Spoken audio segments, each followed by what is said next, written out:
तहावुर राना एक आतंकवादी है और उसने जो मेन साजिशकर्ता कह रहे हैं सब लोग कि वो मेन साजिशकर्ता है।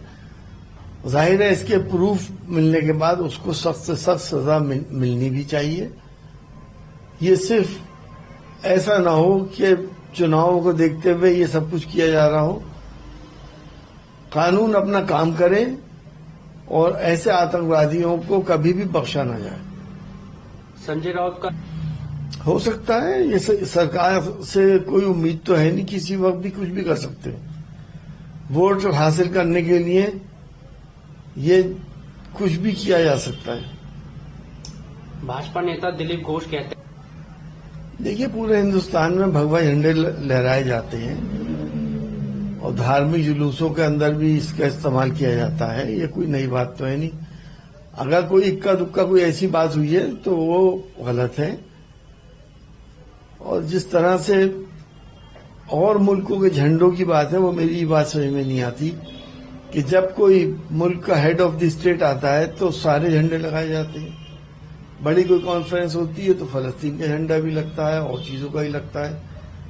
अगर किसी दुखियारे के लिए हमदर्दी शो करने के लिए आदमी झंडा फलस्तीन का दिखा दे या फलस्तीन की हिमायत में कोई बात कह दे, तो क्या हमारी इंसानियत इतनी मर गई है कि हम अपने इंटरेस्ट की खातिर अपने आका हमारे नाराज ना हो जाएं, यूएस नाराज ना हो जाए, हम फलस्तीन के इंसानों की भी हिमायत नहीं कर सकते।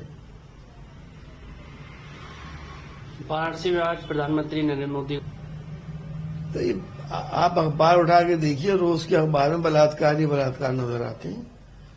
यूपी के हालात क्या हैं किसी से छुपे हुए नहीं है।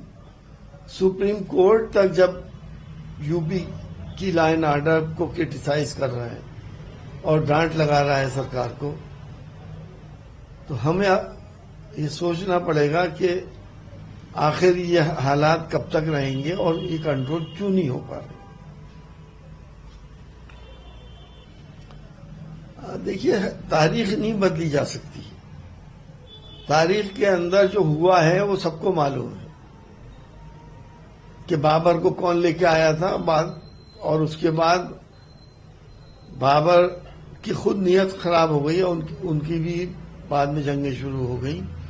तो वो तो तारीख है। अब हम अगर शोर मचाएं, हू हल्ला करते रहें और बदतमीजियां करते रहें, किसी के घर पे चढ़ाई करते रहें, इन बातों से तारीख नहीं बदली जा सकती। तारीख तो तारीख है, हिस्ट्री इज हिस्ट्री, कोई चेंज नहीं कर सकता। कांग्रेस कार्यकर्ताओं की पलायन रोको, नौकरी दो पदयात्रा के दौरान। अब देखिए, तो हमें नहीं मालूम झड़प क्यों हुई, क्या बात थी। मुख्यमंत्री आवास की तरफ अगर कोई जा रहा था, कोई मेमोरेंडम देना चाहता था, तो डेमोक्रेसी में तो मेमोरेंडम ले लेना चाहिए था। वो कोई मुख्यमंत्री आवास पे अटैक करने थोड़ी जा रहे थे।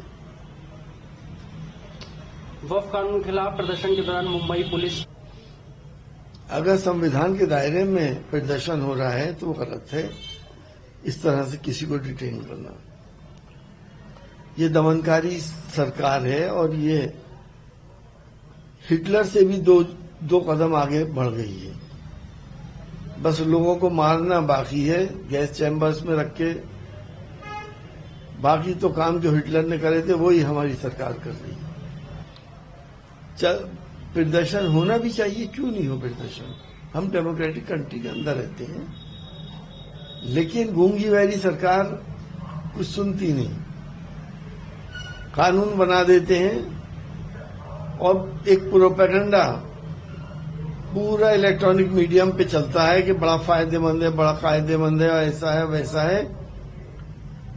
जिस तरह से किसान कानून भी आपको याद होंगे, लगाते वक्त भी ये कहा गया था कि किसानों को फायदा है, और 700 किसानों की शहादत के बाद वो वापस लिए गए और वापस लेने पे भी कहा कि किसानों के हित में वापस ले लिए। तो यहाँ पे तो क्योंकि एब्सोल्यूट मेजॉरिटी में है तो कुछ भी कर सकते हैं।